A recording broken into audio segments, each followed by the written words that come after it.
Shalom, selamat pagi. Apa kabar Bapak Ibu dan keluarga Shalom? Semuanya yang tentunya masih berada di rumah. Kita mengucap syukur bahwa pagi ini kita tetap bisa memberi waktu untuk Tuhan.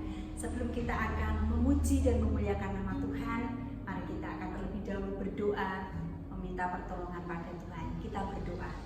Bapa, di dalam nama Tuhan Yesus, kami mengucap syukur untuk waktu ini, untuk pagi yang indah ketika kami boleh bangun dari tidur kami boleh merasakan nafas yang Tuhan berikan kepada kami. Itu adalah merupakan kasih Tuhan yang Kau buktikan kepada kami. Kami mengucap syukur untuk semua yang Tuhan berikan dalam setiap kehidupan kami, sehingga hari ini kami masih boleh menikmati karya-karya-Mu dalam kehidupan kami. Terlebih hari ini Tuhan masih ada kesempatan, Tuhan masih memberi waktu kami untuk kami datang kepada Engkau di dalam ibadah kami. Meskipun kami berada di rumah, tetapi hati kami akan kami fokuskan kepada Engkau, bahwa hari ini, bahwa waktu ini adalah waktu-Mu Tuhan. Kami akan memuji, memuliakan Engkau, dan di dalam nama Tuhan Yesus segala pujian firman kami naikkan. Haleluya, amin. Puji Tuhan, kita terus merasakan kasih Tuhan di dalam kehidupan kita. Meskipun dalam kondisi yang tidak baik secara manusia, tetapi hati kita tetap kita memandang bahwa semuanya baik, bahwa di dalam Tuhan selalu yang terbaik yang Tuhan berikan kepada kita. Yesus adalah sahabat kita, Yesus adalah penolong kita di dalam segala waktu. Satu pujian sukacita kita naikkan bahwa ada satu sobatku yang setia.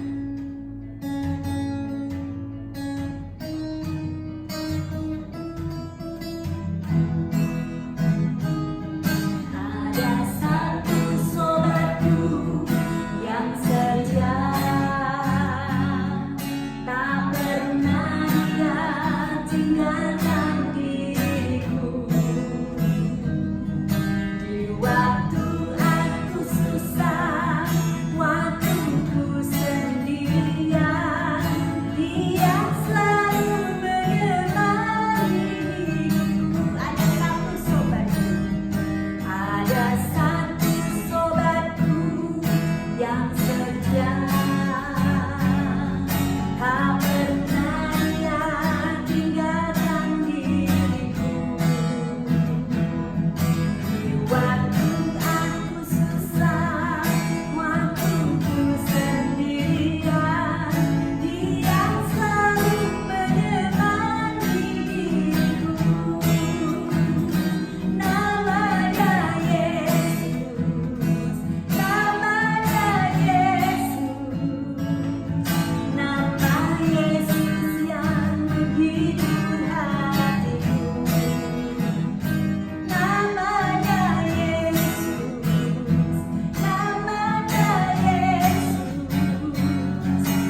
memfokuskan diri kita kepada Allah kita, karena Dialah Tuhan, kepada Dialah kita menyembah. Hidup kita adalah penyembahan kita. Apapun yang kita lakukan itu penyembahan kita. Beribadah di rumah, saudara dimanapun, itu adalah penyembahan kita. Pekerjaan apapun, aktivitas apapun dalam kehidupan kita, itu penyembahan kita. Bapak, Ibu, dan saudara yang terkasih dalam Tuhan, kita akan siapkan hati kita untuk mendengar kebenaran firman Tuhan. Jadikan hidupmu ini sebagai penyembahan.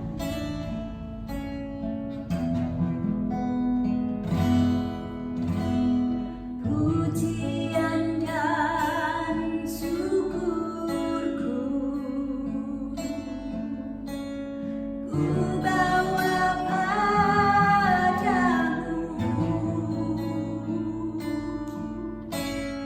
dengan rendah hati ku persembahkan.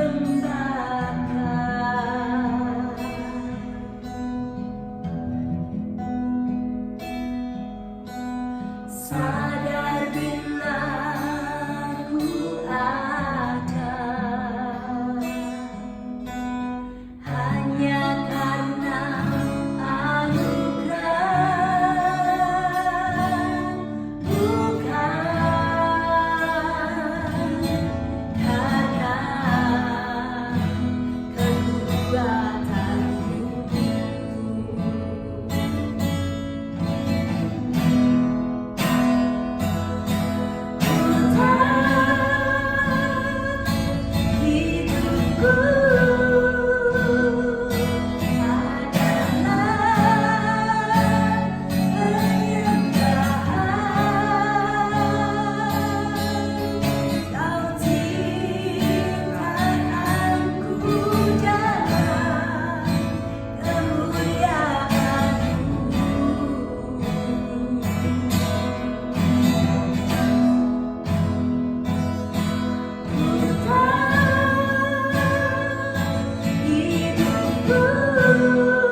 salam saudara yang terkasih dalam Tuhan.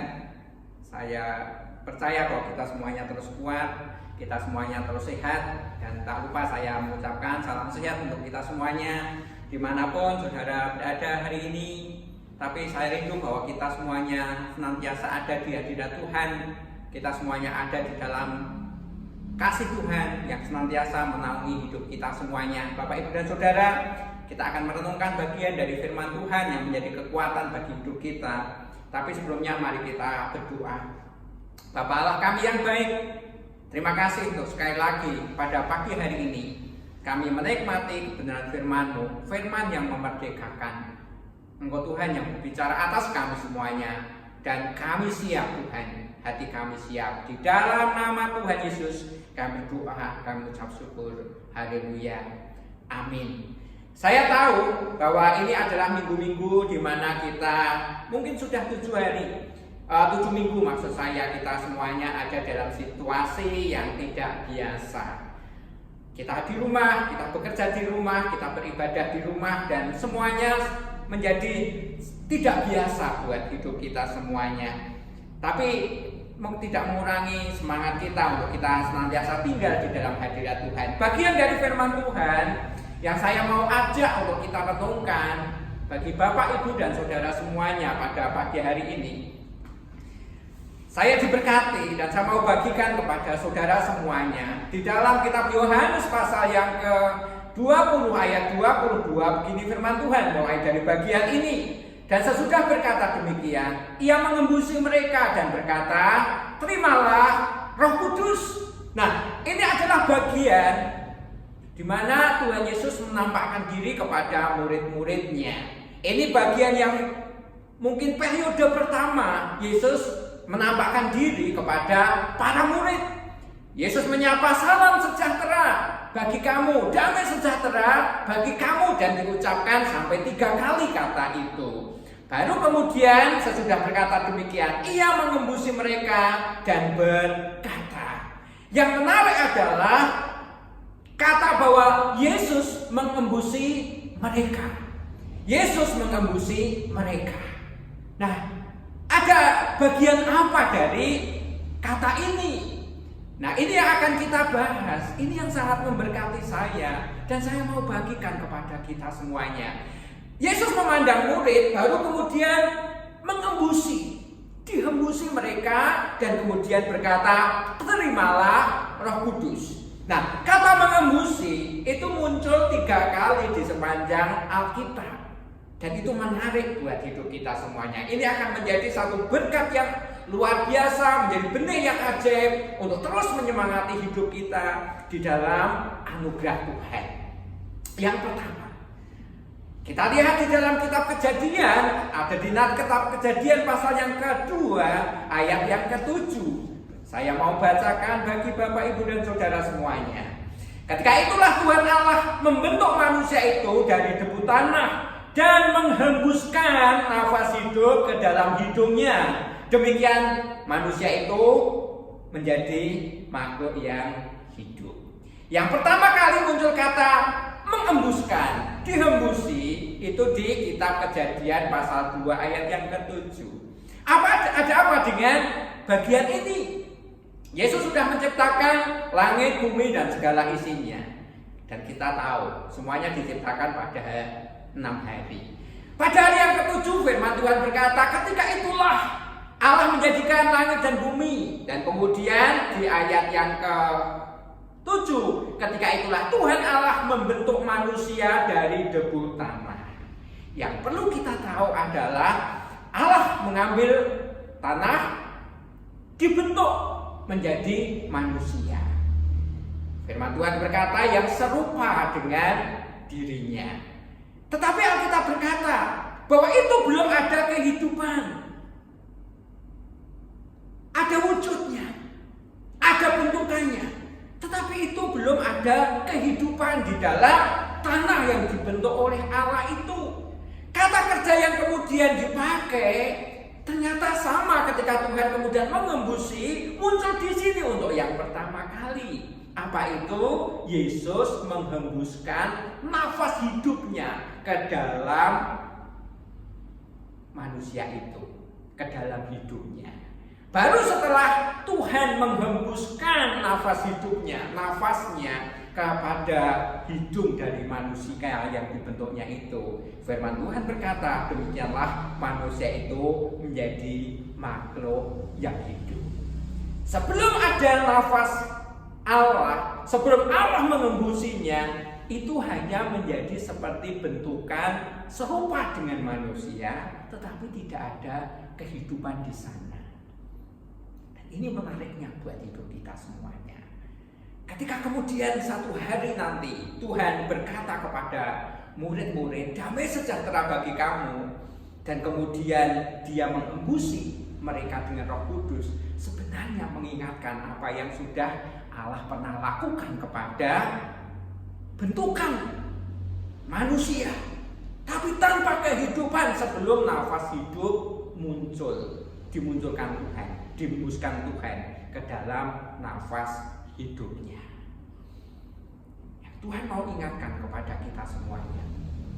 Berapa banyak mungkin kita sekarang menyadari bahwa kita ini seperti hari ini ada wujud. Sepertinya kita sadar bahwa kita ini manusia. Tetapi berapa banyak hari-hari ini yang merasa bahwa tidak ada kehidupan di dalam bentuk hidup ini, di dalam tubuh yang nampaknya hidup ini, tetapi tidak ada spirit, tidak ada kehidupan di dalamnya. Itu yang menjadi pergumulan mungkin seluruh bumi ini hari-hari ini. Ini mungkin menjadi bagian yang kita merenungkannya. Mungkin kita pernah tergoda untuk bahwa kita ini merasa bahwa kita hanya sebuah wujud, tapi tanpa kehidupan di dalamnya. Untuk itulah kemudian Tuhan datang dan perlu mengembusi dengan nafasnya, dengan kehidupannya. Saya mau berdoa untuk kita semuanya. Bagian ini mengingatkan kita semuanya. Allah setia untuk terus memberi spiritnya, memberi kehidupannya, memberi hembusannya kepada bentukan-bentukan sepertinya. Mungkin itu bahasa saya, tetapi itu bagian dari apa yang Allah lihat sebagai manusia. Tetapi belum ada kehidupan tanpa nafas hidup Allah yang kemudian dihembuskan. Saya tahu ini yang kita butuhkan hari-hari ini. Ini yang saudara butuhkan. Ini yang dunia butuhkan. Ini muncul yang pertama tentang dihembusi. Yang kedua, saya mengajak untuk kita belajar dari bagian ini. Muncul di dalam kitab Yeskiel pasal yang ke-37 ayat yang ke-9. Saya mau bacakan bagi saudara semuanya. Maka firman-Nya kepadaku, bernubuatlah kepada nafas hidup itu. Bernubuatlah hai anak manusia, dan katakanlah kepada nafas hidup itu, beginilah firman Tuhan Allah, hai nafas hidup, datanglah dari keempat penjuru angin, berhembuslah ke dalam orang-orang yang terbunuh ini, supaya mereka hidup kembali. Lalu aku bernubuat seperti diperintahkannya kepadaku, dan nafas hidup itu masuk ke dalam mereka, sehingga mereka hidup kembali. Mereka menjejakkan kakinya suatu tentara yang sangat besar. Ini ada dalam sebuah cerita. Satu hari Tuhan datangi Yeskiel, sang nabi itu, dibawa ke sebuah lembah, dan kemudian diperlihatkan apa yang kau lihat. Dan dilihat di sana adalah tulang-tulang kering yang berserakan, banyak jumlahnya. Tuhan berkata, hai nabi, hai manusia, dapatkah tulang-tulang kering itu dihidupkan kembali? Ya Tuhan, Engkau saja yang tahu. Baru kemudian Tuhan berkata kepada Yeskiel, perintahkanlah, bernubuatlah kepada tulang-tulang kering itu, hai bangkitlah. Ketika Yeskiel taat, bernubuat atas tulang-tulang kering itu, keajaiban terjadi. Tulang-tulang kering itu bangkit kembali, bersatu kembali. Kemudian ada wujud, ada sendi, ada darah, ada daging kembali. Tapi firman Tuhan berkata, itu belum ada kehidupan. Baru kemudian ayat yang ke-9, bernubuatlah supaya datang nafas hidup. Dan kemudian seperti diperintahkan oleh Tuhan, Yeskiel bernubuat. Datanglah dari keempat penjuru angin nafas hidup dan mengembusi tulang-tulang kering yang sekarang sudah berwujud itu, berwujud manusia itu. Dan ternyata benar, mereka kembali hidup, dan ternyata itu ada kumpulan pasukan tentara yang sangat besar. Nah, berbicara tentang apa ini sebenarnya? Ternyata ini berbicara tentang keadaan manusia, keadaan bangsa pada waktu itu. Apa yang sebenarnya terjadi? Ayat yang ke-11 firman-Nya kepadaku, hai anak manusia, tulang-tulang ini adalah seluruh kaum Israel. Sungguh mereka sendiri mengatakan, tulang-tulang kami sudah menjadi kering, pengharapan kami sudah lenyap, kami sudah hilang.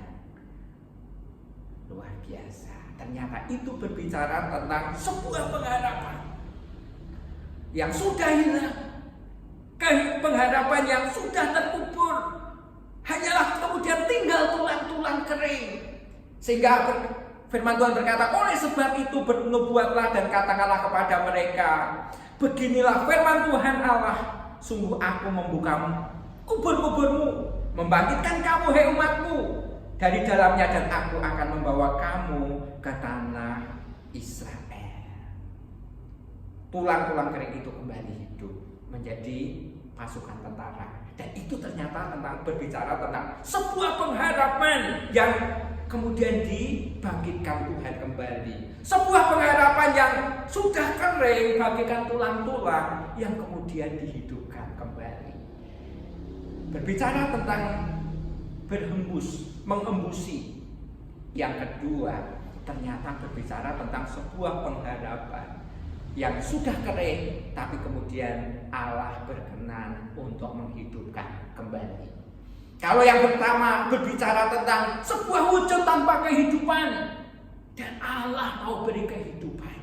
Tetapi yang kedua berbicara tentang sebuah pengharapan yang lama kering, yang lama terkubur, yang lama mati, tapi ternyata Tuhan kembali membangkitkannya.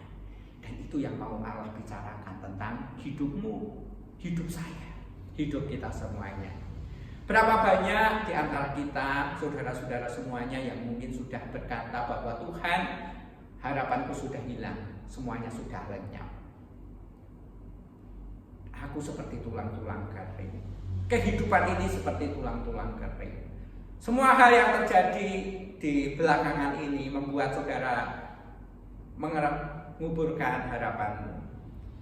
Bahkan saudara sendiri berkata bahwa semuanya sudah selesai, semuanya sudah tidak ada harapan. Ingat firman Tuhan berkata bahwa Allah sanggup bangkitkan tulang-tulang kering itu menjadi sebuah pasukan yang besar. Dan saya mau berkata kepada kita semuanya, saudara adalah pasukan Allah yang besar itu untuk memuliakan namanya. Kemudian yang ketiga muncul dari kata hembusan nafas itu di kitab Yohanes yang sudah kita baca tadi. Ternyata yang ketiga, kata mengembusi dipakai oleh Tuhan kepada para murid. Nah, sekarang kita akan lihat. Sepertinya kasusnya berbeda. Hembusan nafas yang pertama diberikan oleh Tuhan kepada bentukan makhluk tanah liat, tetapi yang belum ada kehidupan. Yang kedua, dibicarakan Allah tentang tulang-tulang kering yang ada di lembah. Dan ternyata berbicara tentang pengharapan yang sudah kering, yang sudah layu, yang sudah tidak mungkin lagi bangkit, tapi Allah sanggup bangkitkan kembali. Tetapi yang ini sepertinya berbeda. Bukankah murid-murid ini hidup? Bukankah murid-murid ini adalah orang-orang yang bukan tulang kering, bukan debu yang baru saja dibentuk? Tetapi ada apa dengan murid-murid? Perlu kita tahu situasinya. Situasi murid-murid pada waktu itu adalah orang-orang yang bingung. Minggu lalu kita sudah berbicara tentang orang yang putus asa, pergi dari Yerusalem ke Emmaus karena bingung dengan semua hal yang terjadi. Nah, Kira-kira itulah gambaran dari murid-murid pada waktu itu. Murid-murid tidak tahu apa sih sebenarnya yang terjadi belakangan ini. Maksudnya apa? Baru kemudian ketika Yesus tersalibkan, mereka menjadi orang yang sangat takut. Salah satu murid yang mungkin paling fenomenal pun harus takluk di hadapan orang yang menanyai sampai 3 kali, apakah engkau ini juga salah satu di antara para murid itu, dan berkata, no, aku bukan. Ketika Ahmad didesak, aku tahu dari logatmu, kamu itu pasti juga salah satu dari murid. Dan orang murid yang fenomenal yang kita sebut sebagai Petrus ini kemudian berkata, aku tidak tahu apa yang kamu katakan itu, dan dia bersumpah. Dan itu kira-kira gambaran dari semua para murid. Ketakutan, kebingungan, semua perasaan yang bercampur aduk pada waktu itu. Dan ketika mereka bertemu dengan murid, mereka ada di sebuah tempat yang terkunci. Ketika hari itu sudah malam pada hari pertama minggu itu, di ayat 19, berkumpullah murid-murid Yesus di suatu tempat dengan pintu-pintu yang terkunci, karena mereka takut kepada orang-orang Yahudi. Inilah potret dari kehidupan para murid waktu itu. Murid yang takut, kondisi hati yang tidak tahu, kondisi hati yang tidak jelas, mau bersikap seperti apa, mau berbuat seperti apa. Untuk itulah kemudian Yesus datang kepada mereka dan mengembusi. Kalau begitu dalam pandangan Yesus, murid-murid tidak lebihnya dari debu tanah yang baru dibentuknya tanpa kehidupan. Sama dengan tulang-tulang kering di lembah yang memang perlu mendapatkan hembusan nafasnya, nafas kehidupannya. Dan itu kondisi murid pada waktu itu. Bapak, Ibu, dan Saudara, dimanapun Saudara berada yang hari ini beribadah bersama di rumah, saya mau ingatkan kepada kita semuanya, ini mungkin mewakili kondisi semua banyak orang hari-hari ini. Takut, terkunci, social distance. Sepertinya kehidupan sosial sudah menjadi barang yang sangat mahal, megah. Kita sudah temukan kita dalam kesendirian, dan mungkin kita sudah membangun ketakutan. Hari ini firman Tuhan mau berkata kepada kita semuanya, hembusan nafas Allah akan menghidupkanmu kembali. Kalau dalam pandangan Allah engkau sebagai debu tanpa kehidupan, Allah mau menghembusi engkau dengan nafas hidupnya. Kalau dalam hatimu hari ini berkata bahwa kami ini sudah kering, pengharapan kami sudah lenyap, kami ini sudah mati, hari ini saya mau sampaikan kepada saudara, Tuhan mau hembuskan nafas hidup ke dalam hidupmu, ke dalam hidupmu. Engkau yang sakit, engkau disembuhkan kembali. Engkau yang ada di dalam penantian untuk menanti kesembuhan, kejelasan, Tuhan mau berkata, ada hembusan nafas Allah yang akan menghidupkan kembali. Mungkin saudara yang hari ini menanti kepastian, apakah mungkin aku bisa bekerja lagi? Apakah mungkin bisa berlanjut lagi tentang pekerjaanku? Hari ini Tuhan mau beracadara di dalam hatimu. Hembusan nafas Allah ada di dalam hidupmu. Tuhan siap untuk kita semuanya. Dan sekali lagi, Tuhan mau menghembuskan nafas kehidupannya di dalam hidup kita. Kita tidak pernah sendiri. Kita tidak pernah sendiri. Tuhan setia kepada kita. Karena apa? Dihembuskannya nafas hidupnya di dalam hidup kita. Sehingga tepat seperti yang dikatakan oleh Rasul Paulus, namun aku hidup, bukan lagi aku sendiri yang hidup, melainkan Kristus yang hidup di dalam aku. Dan hidupku yang kuhidupi sekarang di dalam daging adalah hidup oleh iman di dalam Anak Allah yang mengasihi aku dan menyerahkan dirinya untuk aku. Ingat saudara, hembusan Allah, hembusan nafas Allah, kehidupan Allah siap diberikan kepadamu. Ketika pengharapan sudah lenyap, ketika sepertinya engkau hanya wujud tapi tanpa roh, tanpa kehidupan, ketika engkau terkunci ketakutan seperti para murid, Tuhan datang dan mengembusi dengan nafas rohnya, memberikan kehidupan yang penuh damai sejahtera, kehidupan yang penuh dengan keberanian, penuh dengan iman untuk menerobos, untuk mengalahkan situasi. Saya percaya kita semuanya diluruskan nafas hidup Allah, dan kita semuanya kedapatan adalah orang-orang yang menang atas semua situasi ini. Tuhan memberkati kita semuanya. Saya mau berdoa untuk kita semuanya, tapi mari kita akan siapkan hati kita, berikan hatimu, dan kita akan buka hati kita untuk terima Roh Kudus dalam hidup kita semuanya. Roh hidup, Allah yang hidup penuhiku.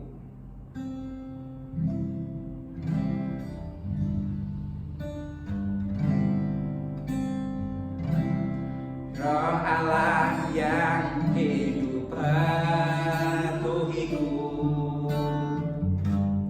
Roh Allah yang hidup pulihkanku, turunlah urapan ke atasku, membangkitkan kuasa-Mu Roh Allah, Roh Allah yang hidup penuhiku, Roh Allah yang hidup pulihkanku, turunlah urapan ke atasku, membangkitkan kuasa-Mu, membebaskan hidup yang terbelenggu, memulihkan hati mereka yang terluka, serta mencerihkan mata yang buta. Jadikan hidupku alatmu, dipenuhi urapan baru, menyatakan kebesaran kuasa-Mu. Haleluya. Roh Allah yang hidup penuhiku, Roh Allah yang hidup pulihkanku, turunlah urapan ke atasku, membangkitkan kuasa-Mu, mencerdaskan hidup yang terbelenggu, memulihkan hati mereka yang terluka, serta mencerihkan mata yang buta. Jadikan hidupku alatmu, dipenuhi urapan baru, menyatakan kebesaran kuasa-Mu, membebaskan hidup yang terbelenggu, memulihkan hati mereka yang terluka, serta mencerihkan mata yang buta. Jadikan hidupku alatmu, dipenuhi urapan baru, menyatakan kebesaran kuasa-Mu. Jadikan hidupku alatmu, dipenuhi urapan baru, menyatakan kebesaran kuasa-Mu. Dari sini saudara, saya mau sekali lagi berkata, siapapun engkau, apapun perasaanmu hari ini, Percayalah, hembusan nafas Allah siap dihembuskan dalam hidupmu. Engkau punya kehidupannya Allah sendiri. Engkau memiliki spirit yang daripada Allah sendiri. Sejak hari di mana engkau membuka hatimu dan terima kuasa, terima Roh Kudus dalam hidupmu. Bapa, dalam nama Tuhan Yesus, hari ini saya berdoa untuk seluruh teman-teman di keluarga Shalom dan semua teman-teman yang mendengar bagian dari kebenaran firman ini. Hembuskanlah Tuhan, hembuskanlah nafas kehidupanmu, sama seperti debu tanah yang tanpa kehidupan, tapi dengan hembusan nafasmu engkau hidupkan kembali. Sama seperti tulang-tulang kering di lembah, pengharapan yang hancur, pengharapan yang sudah kering, yang sudah lenyap, dan Tuhan sanggup membangkitkan kembali. Sama seperti murid-murid dalam ketakutan, dalam ketidakpastian, dan Tuhan mengembusi mereka, dan mereka punya keberanian untuk melangkah, untuk hidup, untuk memuliakan Engkau. Hari ini Tuhan, dalam nama Yesus, semua teman-teman kami, saudara-saudara kami Tuhan yang mendengar berita firman Tuhan ini, hembuskanlah itu dalam hidup mereka. Nafas hidupmu, roh kehidupanmu dalam hidup anak-anakmu. Mereka yang berkata bahwa pengharapan kami sudah lenyap, hari ini juga kembali pengharapannya. Mereka yang mungkin berkata bahwa kesehatannya sudah sangat minim, tapi hari ini nafas hidup Allah dihembuskan dalam hidup mereka semuanya. Pulih dalam nama Yesus kesehatan mereka, fisik mereka. Di dalam nama Yesus ada kesembuhan daripadamu. Dengan rupa-rupa keadaan dari anak-anakmu, hari ini Roh-Mu Tuhan hembuskan, berikan kepada anak-anakmu semuanya. Hari ini pulih dalam nama Yesus, pulih dalam nama Yesus. Kami semuanya berdiri sebagai pasukan Allah untuk memuliakan Engkau, untuk mewakilkan good news bagi dunia ini, untuk kami beritakan semua keajaiban daripada Allah, untuk kami menjadi berkat bagi bumi ini, bagi sesama kami. Tuhan, terima kasih. Kami terima anugerah-Mu, kami terima hembusan kehidupan-Mu masuk dalam hidup kami semuanya. Kami terima. Masuk di dalam hidup kami. Di dalam nama Tuhan Yesus kami berdoa, kami mengucap syukur. Haleluya. Amin. Kiranya kita semuanya terus punya spirit Allah, karena nafas hidup Allah dihembuskan dalam hidupmu dan engkau punya kehidupan baru. Shalom, Tuhan memberkati.